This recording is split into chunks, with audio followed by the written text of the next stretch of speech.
जय हिंद साथियों, नमस्कार। कैसे हैं आप सभी? उम्मीद करती हूं मैं उम्मीद से ज्यादा बढ़िया होंगे। साथियों, आज मैं हाजिर हूं एक और बहुत ही मजेदार टॉपिक के साथ। आज मैं बात करने वाली हूं एक मुलाकात अपने आप से। करना चाहिए इंसान को वैसे एक मुलाकात अपने आप से भी। तो एक समय के लिए, जब तक आप ये वीडियो देख रहे हैं, एक कोशिश अपने अंदर ये बनाकर रखिए कि आप इस वीडियो में इन्वॉल्व हैं। कुछ समय के लिए अपने आप को इस वीडियो में, मेरी बातों में खुद को इन्वॉल्व करिए। इसमें पूरे तरह से घुल मिल जाना है, ठीक है? आज का दिन जो मैं कहने जा रही हूं उसे थोड़ा गंभीरता से लीजिएगा साथियों। तो सबसे पहले आपको ये सोचना है कि आज का जो दिन था वो कैसा रहा। मुझे बताएं कि आपका जो आज का दिन था वो कैसा रहा।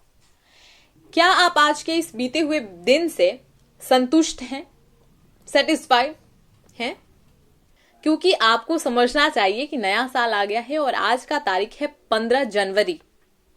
मैंने नए साल में एक वीडियो पोस्ट की थी जिसमें लिखा था नया साल नए अंदाज में। उसमें मैंने एक बात कही थी कि आपको 2024 तक में, ये कभी भी हो सकता है, ये एंड दिसंबर भी हो सकता है, नवंबर भी हो सकता है, 2024 तक में आपको नेशनल प्रसिद्धि चाहिए। नेशनल प्रसिद्धि आम बात नहीं होती है किसी के लिए भी। तो आपको एक एक दिन का, एक एक पल का महत्व समझना चाहिए। बीत गया है वो बचपन जिसे आप अब भी ढूंढ रहे हैं। ये जवानी का दौर है और इस जवानी के दौर में अगर मन के बहकावे में आ जाइएगा तो बहुत बुरी तरह से फंसिएगा। क्योंकि कहावतों के अनुसार ये कहा गया है कि मन के बहकावे में ना आ, मन राह भुलाए, भ्रम में डाले, तू इस मन का दास ना बन, इस मन को अपना दास बना ले। तो इस मन का दास नहीं बनना, इस मन को दास बनाना। मन ही तो सबसे बड़ा खिलाड़ी होता है इंसानी लाइफ का। ऐसे ऐसे खेल रचाएगा ना कि आप फंस जाइएगा। तो इस मन का कभी भी दास नहीं बनना, इसको दास बनाने की कोशिश करना, ठीक है?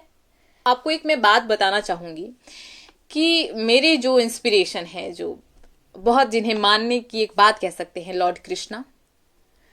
तो कृष्ण जी की लाइफ से इंसान को ये चीज सीखनी चाहिए कि उन्होंने अपने बचपन को इतने खुलकर जिया था। उन्होंने अपनी प्रेम रास लीलाएं भी बहुत अच्छी तरीके से रची थी। लेकिन ये सारी चीजें उन्होंने सिर्फ 16 से 17 साल की उम्र तक ही की थी। जब ये उम्र बीती तो वो अपनी ओर निकल पड़े, अपनी शिक्षा, अपनी नीतियों की ओर आगे बढ़े। तो भगवान ने ये बताया है कि इन सभी चीजों की एक समय सीमा होती है। अगर आप इस समय सीमा को क्रॉस कर रहे हैं तो आप अब अपने आप को एक नई दुनिया में देखने की कोशिश कीजिए। कुछ नया, कुछ बदलाव अपने अंदर होना चाहिए। तो आज इसी बदलाव को थोड़ा समझते हैं।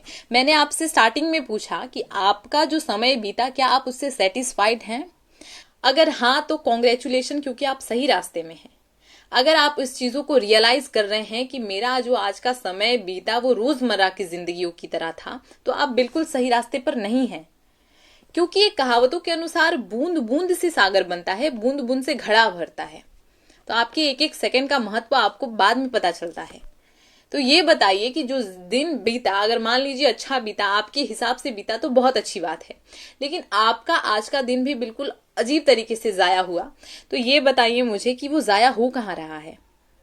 क्या एक वजह है जो मेरा जो टाइम है, जो 24 घंटे का समय है, वो खा जा रहा है? क्यों मैं इस 24 घंटे में कुछ नया नहीं कर पा रहा हूं? क्योंकि ये 24 घंटे तो तमाम उन लोगों के पास है जो आज बहुत अच्छे मुकाम पर हैं। तो मेरा समय कहाँ जा रहा है? मैं आपसे पूछना चाहती हूँ और आपको बताना चाहिए, मुझे नहीं, अपने आप को, कि जा कहाँ रहा है ये 24 घंटे। आपको भगवान ने इस धरती पर भेजा होगा तो आपके भेजे में भेजे को डालकर ही भेजा होगा। तो इस भेजे का यूज कीजिए और ये पता लगाइए कि आपका जो ऐसा टाइम जो कहीं वेस्ट हो जा रहा है वो किसकी वजह से हो रहा है, किन कारणों से हो रहा है ना? इसके पीछे क्या चीजें छुपी हुई हैं और उसे ढूंढ ढूंढ कर गोली मारिए। क्योंकि हर चीज का एक समय होता है और आपका अभी का जो दौर है वो स्ट्रगल का दौर है। मुश्किल से सिर्फ 4 से 5 साल स्ट्रगल करके देखिए, अगला साल बहुत यूनिक रहेगा आप सभी के लिए। क्योंकि हमारा जो बचपन था, जो खेल कूद वाला उम्र, जो इश्कबाजी, जो ये सारी चीजें थी, हरकतें, उनका एक समय जो होता है और वो खत्म हो चुका है। अब जिस दौर में हम हैं उस दौर को स्ट्रगल कहते हैं। स्ट्रगल करना पड़ेगा, फिर कुछ और आगे जाएंगे तो ये वाली लाइफ बहुत यूनिक होती है। इस लाइफ को बहुत अच्छे से इंसान जीता है अगर इस लाइफ में थोड़ा स्ट्रगल करे, ठीक है? ये उम्र भी नादान ही रहती है उस समय। तो कुछ वक्त निकालना और समझना अपने आप को कि मैं हूं क्या, मेरा वक्त कहाँ जा रहा है, एक मुलाकात खुद से करना कि अगर मैं इस अर्थ पर हूं तो किस लिए हूं, क्या कर्तव्य है मेरे। वो इंसानी जीवन जो होता है ना, वो नॉर्मल लोगों को नहीं मिलता है। अगर आप इंसान के रूप में हैं तो आपके कुछ ऋण होते हैं जो आपको चुकाने होते हैं। क्या ये ऋण कहने का क्या मतलब? ये ऋण कहने का मतलब कि हर एक इंसानी जीवन को 3 ऋण चुकाने होते हैं। एक होता है अपने परिवार के प्रति, दूसरा होता है इस पृथ्वी के प्रति, और तीसरा होता है अपने गुरुओं के प्रति जिन्होंने आपको एक अच्छी सीख दी है, एक काबिल मुकाम हासिल करवाया है। तो आप ये बताएं मुझे कि आप कौन से ऋण में अभी हैं और कौन कौन से ऋण आप पूरे कर चुके हैं।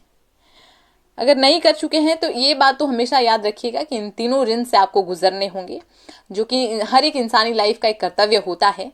आप सिर्फ अपने परिवार के लिए कर रहे हैं, ये गलत है, क्योंकि आपको इस पृथ्वी के प्रति भी कुछ करना है। अगर आप एक इंसान हैं तो आपका ये कर्तव्य बनता है कि आप इस पृथ्वी को, इस अर्थ को कुछ देकर जाएं। साथियों, हम यूथ हैं, जो समय हमारे पास अभी है शायद वो कल नहीं है। और एक बात आपको ये समझना चाहिए कि आपको कुछ वक्त निकाल कर एक मुलाकात अपने आप से करना चाहिए, करना होगा, क्योंकि इंसानी जीवन इंसान को इसलिए नहीं मिलती है कि वो सिर्फ जाया करे। इंसानी जीवन इंसान को बहुत भाग्य से मिलता है, कह सकते हैं लक। आप खुद भी सोच सकते हैं कि अगर आप गाय, भैंस, बकरी या फिर कोई भी चीजें, टिड्डा वगैरह वगैरह वगैरह में कुछ भी एक होते हैं तो आप क्या ही कर सकते। अगर आप इंसान हैं तो कुछ यूनिक करने के लिए हैं। तो खैर साथियों, आज के वीडियो में बस इतना ही। नमस्कार, बाय बाय, टेक केयर, जय हिंद। मिलते हैं अगले वीडियो में, तब तक के लिए नमस्कार। एंड चैनल को सब्सक्राइब करना भूलना नहीं यार।